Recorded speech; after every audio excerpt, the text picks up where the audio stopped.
Not all women abandoned need a lovesick second male lead to redeem them. When I heard Steven Shen say, "The thought of Alice's hands touching so much blood just makes me disgusted," I knew he had fallen for the new female intern at the company. I calmly handed him the divorce papers because my life never revolved solely around him. But later, unable to find me, Steven went mad. Chapter 1. I'm a bit tired today. Not in the mood, Steven said as he pulled his hand away from mine and turned his back to me. Today was my ovulation period. The day we planned to conceive, but now he was refusing me. Maybe feeling his actions were a bit much. Steven turned around and held me in his arms, kissing my forehead. Be good. Sleep. Hearing his even breathing, I knew there was a problem between us. So the next day, I left work early from the hospital, set up a romantic candlelight dinner, and planned to surprise Steven. But just before entering, I overheard his conversation with his good friend, Ivan Liu. I used to really love Alice. Couldn't get enough of her. But now, just thinking about her hands touching so much blood makes me disgusted. Basically, you're just tired of her, Ivan said casually. Steven didn't deny it. Have you gotten involved with that little secretary? Her name is Joanna, right? Steven didn't speak this time, remaining silent for a long while. No way. You're serious? Steven finally spoke softly. Almost. I'd advise you to be careful. We all saw how much you loved Alice before. You were willing to die for her. Don't go too far and end up burning your bridges. No one can help you then. Steven seemed to snicker. Do you think she'd give up 10 years of her youth?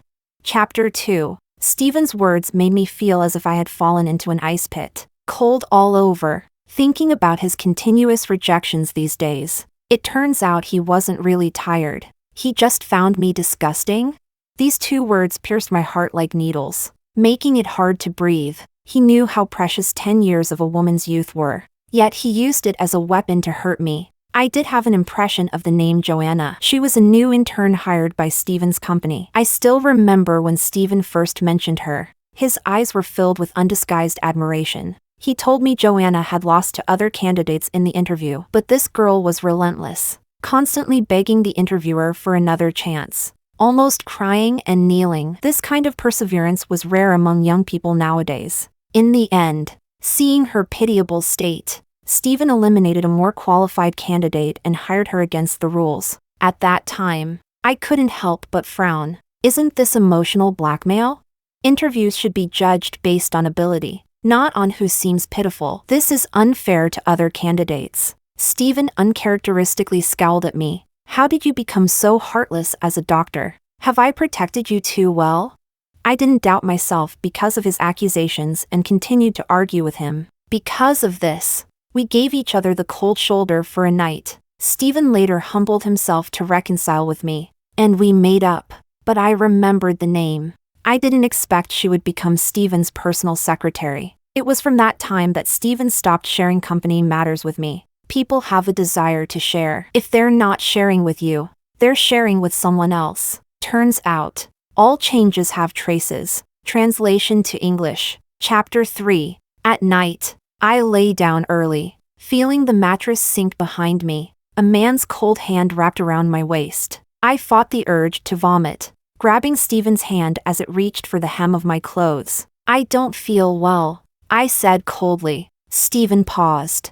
I could feel his interest, knowing it would be hard for him to hold back. But he didn't force me. Instead, he thoughtfully covered me with the blanket and went to the bathroom to take care of himself. He took his phone with him, as he always did whenever he went to the bathroom. A moment later, I received a friend request on my phone, and to my surprise, the profile picture was Joanna's. Taking a deep breath, I accepted the request. Almost immediately, a screenshot was sent. It was a chat log between her and Steven, timestamped from when he had just gone into the bathroom. Joanna had sent Steven the name of a hotel and a room number. She told him, "I don't expect you to get a divorce.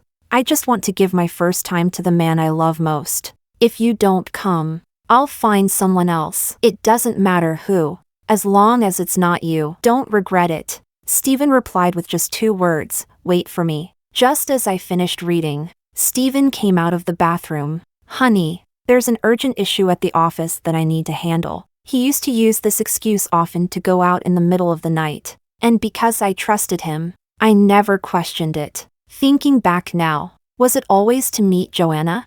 I'll go with you. Steven hesitated, then smiled gently, patting my head. Aren't you feeling unwell? Don't push yourself. I'd feel bad if you got sick. Don't worry. I'll be back soon. Without waiting for my response, he turned and left. I followed him in my car, trailing him quietly. Steven drove fast, and several times I almost lost him. Joanna was waiting for him at the hotel entrance. As soon as they saw each other, they embraced and kissed, like lovers who had been holding back for a long time. Chapter 4. Suppressing the bitterness in my heart. I took out my phone to take pictures. I even recorded a short video of about 10 seconds. I watched them walk into the hotel with my own eyes. After calming down in the car for a while, I called my former graduate advisor, Professor Lee. He was abroad, and it was morning there. The call connected. Professor, do you still need people for your project abroad?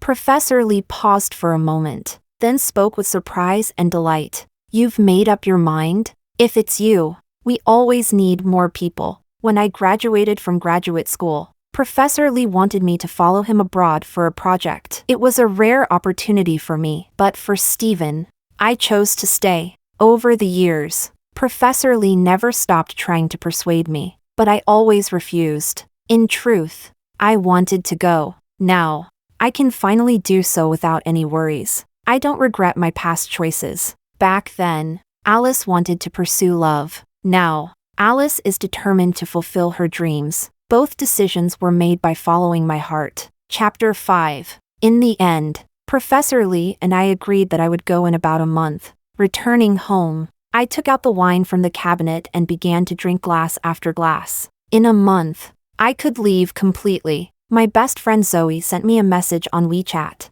How did it go? Romantic candlelight dinner, right?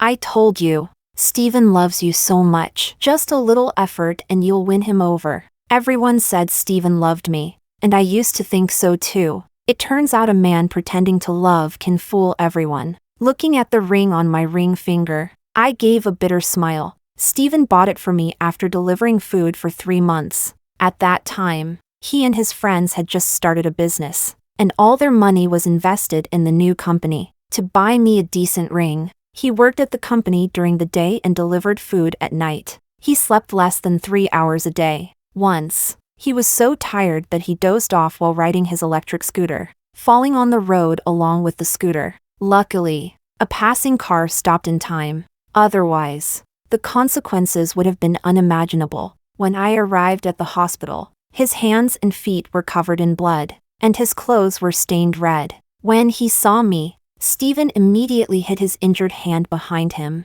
With tears in my eyes, I asked him why he did all this. He clumsily wiped away my tears. Silly girl. Of course. I wanted to marry you as soon as possible. What if such a beautiful girl gets taken away? Now that you're mine, I can't bear to let you go. Later, we made a lot of money and became financially stable, but I always wore that ring. Steven offered to get me a bigger diamond ring, but I refused. To me, it was more precious than any diamond ring. Remembering how nervous Steven was when he proposed, I took off the ring and placed it on the dining table. His words from that time still echoed in my ears. But the person is no longer the same.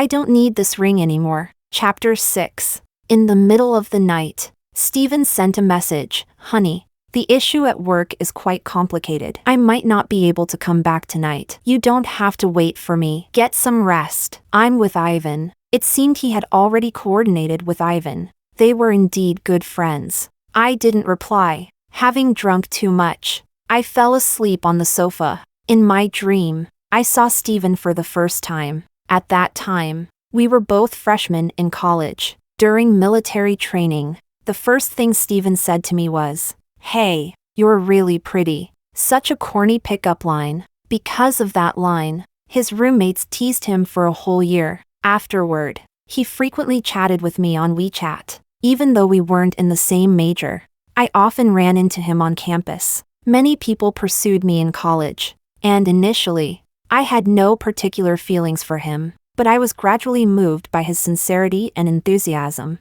After we got together, Steven treated me with utmost care. Everyone around us envied me for having such a considerate boyfriend. We went from undergraduate to graduate school together. After I graduated with my master's degree, Steven proposed to me. I accepted without hesitation. Steven hugged me tightly. His eyes reddened with joy, choking out, "Ollie, trust me, I will give you a good life. I won't let you down. Now, I have lost completely, but I can only accept the consequences of my choices." Chapter 7. The next day, I was awakened by my phone's alarm, and my pillow was wet with tears. Steven didn't come back the whole night. I told myself this was the last time I would cry for him. Then I got up, washed my face in the bathroom, and prepared to go to work. Although I had decided to resign, I had clinic duties today and medical reports to write, so I couldn't take leave. In the adult world, no matter how sad you are, you can't forget your work. Before going to work, I called a lawyer friend to consult about divorce procedures. No melodramatic entanglements or complaints. I didn't need some lovesick second male lead to suddenly appear and redeem me, to slap Steven in the face. My life has never been just about Steven. I have my own path. Divorce is the only conclusion I can think of for the two of us. In the morning, I submitted my resignation letter and went to work. The workload was heavy, and being busy helped me temporarily forget about Steven. But unexpectedly, before I could look for Steven, he came to the hospital himself. I was preparing to take some documents to the patient's family in the ward when I saw a familiar figure not far away. It was Steven, holding the hand of a tear-streaked Joanna tightly. They hurried to the cardiology department. The ward they headed to was the one I needed to visit. It turned out Joanna's mother was ill. Seeing her mother's haggard face, Joanna cried so much she could barely stand by the bedside. Steven gently patted her and comforted her tenderly. Mrs. Shen expressed that she had no regrets in her life but was worried about leaving her daughter to suffer alone without anyone to take care of her. I couldn't help but raise an eyebrow because the patient I was looking for was Mrs. Shen. In my impression, her condition wasn't that severe. Upon hearing this, Joanna immediately told her mother she had a boyfriend and not to worry. When Mrs. Shen asked who it was, Joanna turned to Steven with a pleading look. Steven then put his arm around Joanna's waist, his expression natural. Auntie, I am Anna's boyfriend. Please rest and recover. I will take care of Anna for you. After saying that, he gave Joanna a doting look. Mrs. Shen still didn't believe it and insisted they kiss in front of her to be assured. This time, Steven looked troubled and couldn't help but look around. Joanna tugged at his clothes with a pleading face. In the end, Steven couldn't refuse and leaned down to kiss her. Chapter 8. Expressionless. I walked into the ward, taking pictures with my phone as well. Since I had decided to divorce, having more evidence on my phone would be helpful. Steven saw me and immediately pushed Joanna away. His face turned pale, eyes filled with unprecedented unease and fear. Ollie? Joanna, who had been looking somewhat resentful, also turned pale upon hearing my name. She looked at me in terror. They were both afraid I would cause a scene in public. But I simply said calmly, "The family of the patient in bed 03. Please come and sign the documents." After saying this, I turned and left the ward. Steven and Joanna followed closely behind. I handed the documents to Joanna to fill out. Your mother only has a blocked blood vessel. She will undergo a stent insertion surgery tomorrow. Normally, she can be discharged 3 days post-operation. This was already explained to her yesterday. Upon hearing this, Joanna's hand trembled while holding the pen, and she looked guiltily at Steven. Steven pursed his lips. Why are you at this hospital? I transferred here a year ago. Steven choked, unable to say anything else. A wife had changed jobs over a year ago, and the husband didn't know, an indication of his neglect. Joanna handed me the completed forms, and when I saw the address on them, I paused. The address she filled in was for the first house Steven and I lived in together. At that time, Steven bought it in my name. He told me, "This place holds all our beautiful memories, and from now on, you are the sole owner of this house. No other woman has the right to enter without your consent." Steven seemed to realize this too and was about to explain. But Joanna spoke first. Sister Ollie, I'm sorry. My landlord suddenly decided to sell the house and kicked me out. Brother Steven couldn't bear to see me homeless, so he gave me the keys to the house. Don't blame Brother Steven. Blame me. I looked up at Joanna's pitiful gaze. Youth indeed can evoke sympathy. How long have you been living there? Joanna was stunned, seemingly not expecting me to be so calm. 2 months. Very well. Miss Shen, you should know the house is solely in my name. The rent, according to the current market rate, is $8,000 a month. Please transfer this amount to me in the next couple of days. Also, I'm planning to sell the house soon, so please move out as soon as possible. Chapter 9. Joanna looked at Steven with grievance, only to find that Steven was staring intently at me. Of course, if Miss Shen has no money, she can find someone else to pay me. As long as I get the money, I don't care where it comes from. Steven frowned and gritted his teeth. Alice, is this necessary? It really isn't. So when you have time, we can discuss the divorce. Hearing the word divorce, I clearly saw joy flash across Joanna's face. Steven's expression darkened. Do you have to go this far? I was just helping, and it was just a kiss. Do you have to make such a big deal out of it? Is that so? Then can I also help others by casually kissing another man? How dare you? Ha, you're really someone who likes to play double standards. I sneered. It seems Mr. Fu didn't have enough fun at the hotel last night. No worries. I'll move out today so you can play at home. Steven was stunned, his voice a bit hoarse. You know everything? I didn't answer. I'll have the lawyer draft the divorce papers and bring them to you soon. As I prepared to leave, Steven grabbed my hand. It was only then that he noticed I wasn't wearing my wedding ring. Alice, are you serious? I pulled my hand away and left, not intending to argue with him in the hospital. We had nothing left to discuss other than the divorce. Behind me, I heard Steven's frustrated voice. Alice, you'll regret this. I won't humble myself to beg you again this time. There are plenty of women who want the position of Mrs. Fu. It turns out that when a person is utterly speechless, they really want to laugh. Even though he was the one who cheated, he could so righteously question me. I don't know where he got the nerve. Chapter 10. In the evening, my close colleagues held a farewell party for me at a KTV. Everyone was reluctant to see me go but genuinely happy for my better prospects. When I returned from the bathroom, I saw Steven in the neighboring private room with a few friends. From their conversation, it seemed they were talking about me. Brother Steven, is your wife really going to divorce you this time? I'd say she's been spoiled. My wife also made a fuss before, but now she's well behaved. Women can't be spoiled. If it were me, I'd leave her be. If she wants a divorce, let her. There's still a 30-day cooling off period. Once she realizes we're not dependent on her, she'll be scared. You guys can't compare to Brother Steven. He's famous for being a wife-doting maniac. I knew all their wives. Some were using their husbands' money to secretly support younger men. Others stayed for the sake of the children, treating their husbands as long-term meal tickets. These days, no woman is foolish enough to sacrifice for a scumbag without getting something in return. Steven was drinking silently, and when everyone was cautiously observing his expression, he suddenly said, "After all these years, it's time to teach her a lesson." Upon hearing Steven's words, the atmosphere in the room became lively again. Sister-in-law, what are you doing here? Are you here to find Brother Steven? Come on in. Brother Steven is inside. Before I could react, Steven's friend pushed me into the private room. Chapter 11. When Steven saw me, his expression instantly relaxed, and the hand gripping his wine glass slowly loosened. But he still kept a stern face and didn't look at me. It was then that I noticed all the other men had 1 or 2 female companions drinking with them. Except Steven. Ivan immediately clarified. Sister-in-law, don't misunderstand. These companions are ours. They have nothing to do with Brother Steven. Sister-in-law, please sit. Who else would dare sit next to Brother Steven besides you?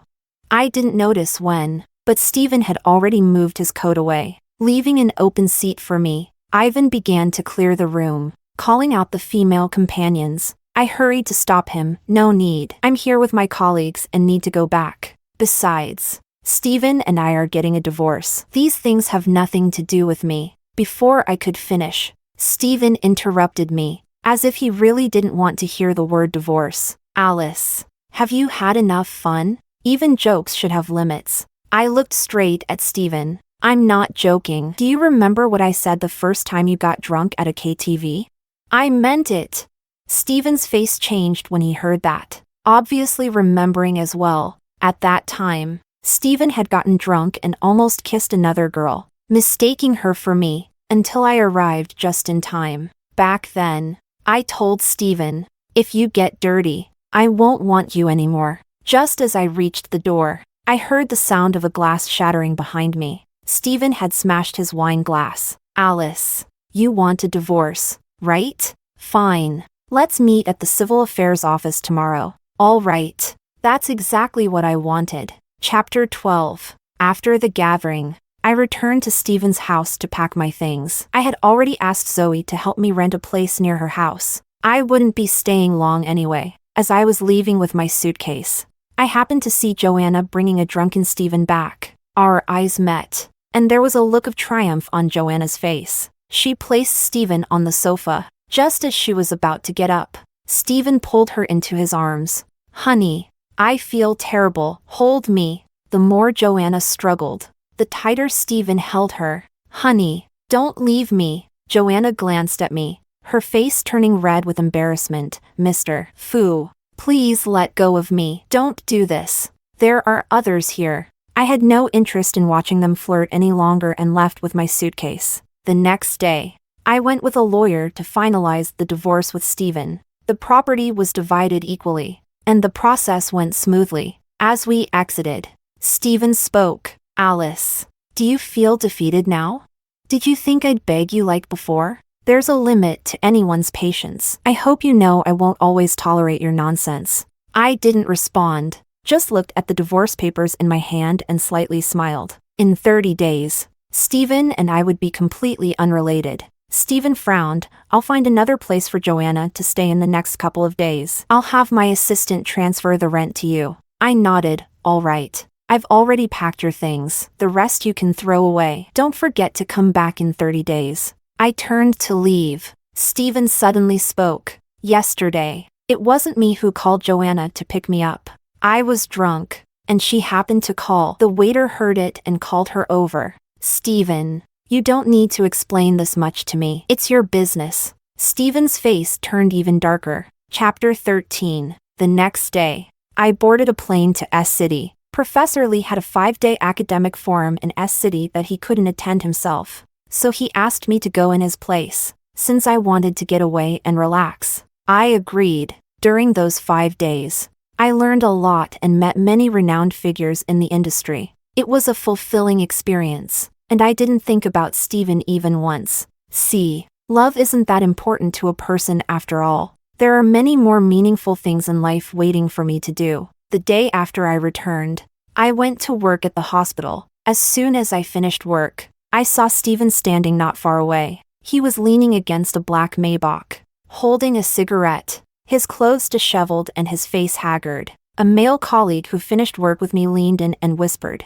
"That guy has been waiting here for several days. I heard he asked the security guard about you. When he found out you weren't working, he waited outside every day." He looked at me with concern, asking if I needed help. I shook my head and said no, just as Steven started walking toward me. As he got closer, I saw his eyes were bloodshot, a sign he hadn't slept for days. He had stubble on his face, something almost impossible for someone with his slight OCD. "Dr. Jiang, you're really impressive. Finding your next target so quickly. Just wonder how the person would react knowing you have a husband of 10 years?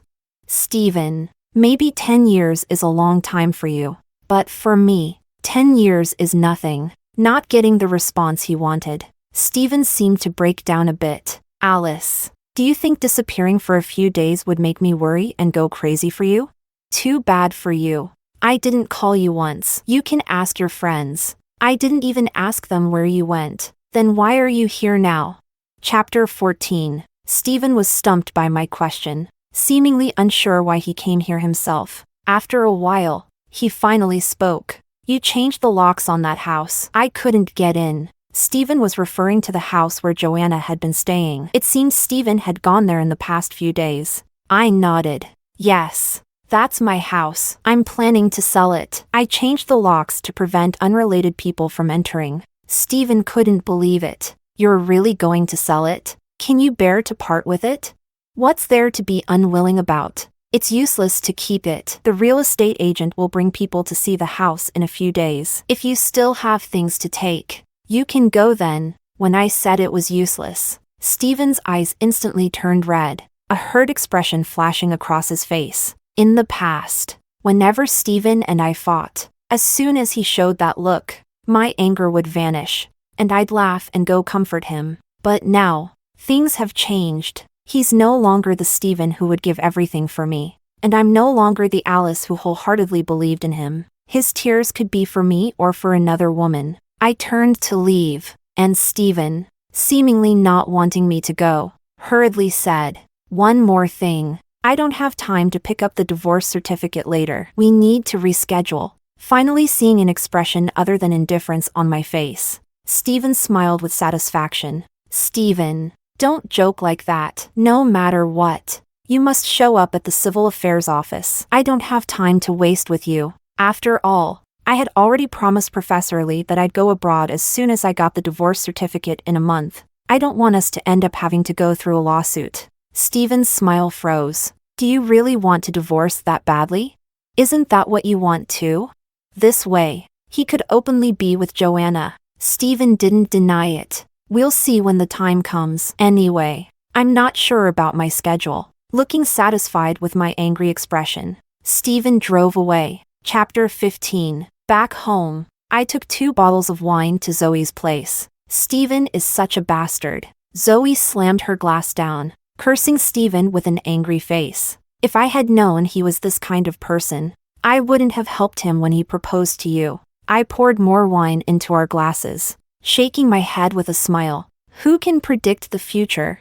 No matter how passionately love begins, in the end, it depends on one's conscience. I'm just grateful that I discovered this not too late, and everything is still manageable. I heard that during the 5 days you were gone, Steven didn't even go to the company. He left everything to Ivan and squatted at the hospital entrance every day waiting for you. If he acted like this after you disappeared for 5 days, what will happen if you really go abroad? Won't he go mad?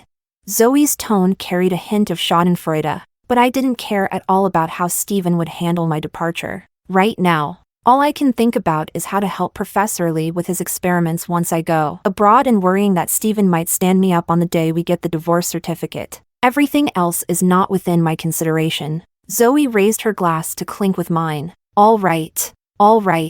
Our sister Jiang is all about her career. I love it. The next day, after waking up from our drunkenness, I received a call from the real estate agent. He told me they had found a buyer for the house, someone who paid the full price without haggling. I was very pleased. Finally some good news, and asked the agent to help expedite the transfer process. In the following days, I was busy with hospital handovers and preparing for my trip abroad. Steven occasionally called me. He asked about trivial things like where his clothes and ties were. After a while, I just stopped answering his calls. If it weren't for the need to get the divorce certificate, I would have blocked him immediately. Later, Ivan came to see me, telling me that Steven had fired Joanna. He also mentioned that Steven wasn't in a good state recently. He got drunk and got into a fight with someone the other day. I really had no good feelings towards this brother of his, so I coldly replied, "If he's injured, he should go to the hospital." Telling me is useless. I understood his intention, which was to plead for Steven, but the root of the problem was never Joanna. The mistress is certainly disgraceful and deserves to be despised by everyone, but the man who cheated is the true source of the evil. Without Joanna, there would still be other mistresses. Once a man has a taste of infidelity, it's not easy to give it up, and I have no interest in being a resentful woman. Chapter 16. The day before getting the divorce certificate arrived in no time. I was at home packing my luggage, debating whether to call Steven to remind him. Unexpectedly, while I was still deliberating, Steven showed up at my door. He appeared furious and looked at me with a menacing expression. Did you send the photos of me cheating to my dad? I was baffled. What? Don't play dumb. If you hadn't told my dad about my affair, would he have had a heart attack at home? If it weren't for Anna finding him in time, the consequences would have been unimaginable. It was only then that I understood what Steven was talking about, and my face darkened. I had considered asking Steven's father to help persuade him, but because Mr. Fu had a heart condition, I quickly dismissed the idea for fear of causing him stress. Steven, if you're brainless, you should go to the hospital. I'm a cardiologist. Do you think I would joke about a patient's life?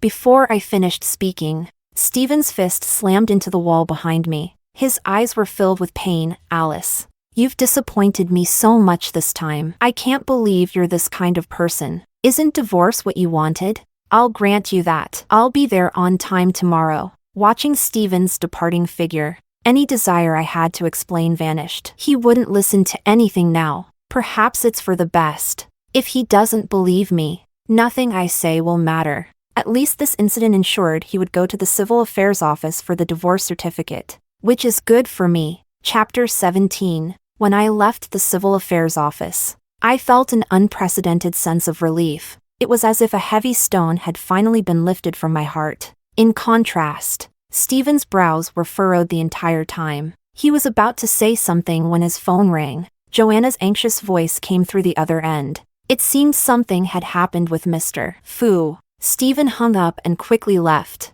Before getting into the car, he glanced at me with a complicated expression. Alice, think about things carefully. I'll come to talk to you about our situation later. We already had the divorce certificate. There was nothing left to talk about. As I watched Steven drive away, I slowly spoke. Steven, goodbye forever. Chapter 18. In the afternoon, I packed my things and boarded a flight to Germany. In Steven's eyes, it seemed like I was always throwing a tantrum. He never understood me. Once I decide on something, I never look back. Upon landing in Germany, the first thing I did was change my SIM card. Besides my parents and a few close friends, I cut off contact with almost everyone back home. I threw myself entirely into Professor Lee's experiments. 2 years later, today, our team is preparing to return to China with the latest research results. Before returning, I had a phone call with Zoe. Actually, there's something I haven't told you. 6 months after you left, Steven came looking for me. I replied indifferently. So what?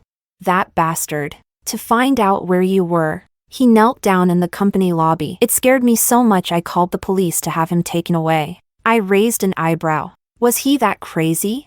Hearing about Steven now, I felt very calm, as if I were listening to gossip about a stranger. Yeah, it was crazy. Now he knows regret. But why didn't he think of that earlier? That cheating scumbag. Enough about him. I'm surprised you haven't contacted me all these years. Isn't the best way to forget a relationship to start a new one? I laughed. Such things can't rely on others. They depend on oneself. The most profound lesson Steven taught me was that a man's sincerity is the least reliable thing. In reality, no one can save or heal your pain. The ground I lost. I can only reclaim myself. If you really forget someone by choosing to be with another, it's unfair to the latter. Chapter 19. I knew I would inevitably see Steven when I returned. I didn't plan to deliberately avoid him, but I didn't expect to meet Steven at the first industry cocktail party I attended after returning. Steven stood not far away, his eyes bloodshot as he looked at me, as if he would cry the next second. I intended to ignore him, but he grabbed my wrist and led me outside. In the garden, Steven hugged me and repeatedly said, "I'm sorry." I kept pushing him away. Finally, I couldn't hold back and splashed my red wine on his face. "Are you sober now? If not, I don't mind having the police drag you away." Steven wiped the wine from his face, looking much clearer, yet his expression was even more desolate. "I know everything Joanna did, including the texts she sent you and what happened with my dad. I've driven her out of the city. She'll never be in our lives again. Ollie, I was wrong about everything before, and I regret it deeply." I chuckled. None of that matters to me anymore, because I no longer love him. None of it matters. Tears streamed down Steven's face as he looked at me. Ollie, can you come back to me? I haven't stopped thinking about you for a moment these years. I've always loved you. I looked at him coldly. Steven, don't forget, we are already divorced. No, it's not like that. I never really wanted to divorce you. I just wanted to scare you. In my heart, you will always be my wife. With that, Steven pulled out a necklace from around his neck. It was the wedding ring I had left on the dining table 2 years ago. Only then did I notice that Steven still wore our wedding ring on his ring finger. Honestly, it was quite disgusting. Steven, we ended 2 years ago. I hope you don't continue to pester me. Don't make me despise you. Chapter 20. My words had no effect on Steven. Since he learned where I was, he frequently appeared in my life, claiming he wanted to pursue me again. I managed to win you over in college. I can do it again, Ollie. This time I won't let you go. I was exasperated. Do you think I'd fall into the same trap twice? The first time I could say it was because I was inexperienced. The second time falling into the same trap would be sheer stupidity. But no matter how harsh my words, Steven refused to give up. There was no choice but to treat him as invisible and focus on my work. After all, we were only in China for a few months this time, and every day was busy. In the following days, Professor Lee went to the hospital to perform surgery on a heart disease patient. The patient's family had made an appointment a long time ago to have Professor Lee. Moreover, the case was very special, and Professor Lee asked me to assist him. After 7 hours, from day to night, the surgery was finally successfully completed. As we came out, Professor Lee had just said a few words to the patient's family when chaos erupted in the front. It was rumored that a family member was dissatisfied with the hospital's treatment and had come with a knife to seek revenge. We were preparing to retreat when we saw the family member rushing towards us with a knife. I pushed Professor Lee aside, ready to deliver a flying kick. Suddenly, someone tightly embraced me. It was Steven. I couldn't break free. The next second, the knife plunged straight into Steven's back. Chapter 21. When Steven woke up, it was already noon the next day. Seeing me sitting by his side, he tried to smile reassuringly. Ollie, don't worry. I'm fine. I spoke coldly. Steven, are you an idiot? If it weren't for you, I could have kicked that lunatic away with one kick. These 2 years abroad, besides doing experiments, I spent my other time learning Sanda, a form of martial arts. One reason was for physical fitness. The other was that being abroad wasn't as safe as being home. So it was beneficial for self-defense. Considering the build of that man yesterday, he was no match for me. If it weren't for Steven, I would have subdued him already. Hearing my words, Steven's expression turned desolate again. I was just worried you'd get hurt. Unnecessary. And don't think you can use this injury to ask me to give you another chance. From the moment you said I was disgusting, there was no going back for us. So, if I told you now that I never actually slept with Joanna, you wouldn't believe me, right? Steven laughed self-deprecatingly. I didn't sleep with her at the hotel that time. I stopped at the last moment because I thought of you. I couldn't go through with it. Thinking about it, it's ridiculous. Back then, I didn't explain because I was sulking. I wanted you to lower your head just once, even if it was to say something nice to me. But you never did. Steven took a key out of his wallet. The house you sold 2 years ago. I bought it. I couldn't bear to let someone else buy it. I've been living there these 2 years, filled with all our beautiful memories. Seeing it always made me think of you, as if you had never left. As Steven spoke, he couldn't hold back his tears. This self-pitying drama made me want to laugh. Steven, you are indeed ridiculous. Do you think only having physical relations counts as cheating? I saw you hug and kiss her with my own eyes. You said you thought of me at the last moment, but I don't feel touched, only nauseated. With that, I stood up to leave, but Steven grabbed my sleeve. He choked out, "Is there really no chance for us?" I coldly shook him off. Steven, let's part on good terms. Don't make me regret loving you. I left the room without looking back. Behind me was the sound of a man sobbing uncontrollably. Chapter 22. In the following days, I didn't go back to the hospital to see Steven. He had plenty of people around him. He didn't need my care. Soon, I went abroad again. On the plane, Professor Lee discussed future plans. A few young colleagues complained that they felt like they aged 10 years in 1 year, worrying about losing their hair. Professor Lee sternly reprimanded them. I laughed along from the side, turning to look at the distant scenery. The road ahead would no longer be confined by the limitations before me. I longed for a freer, wider sky.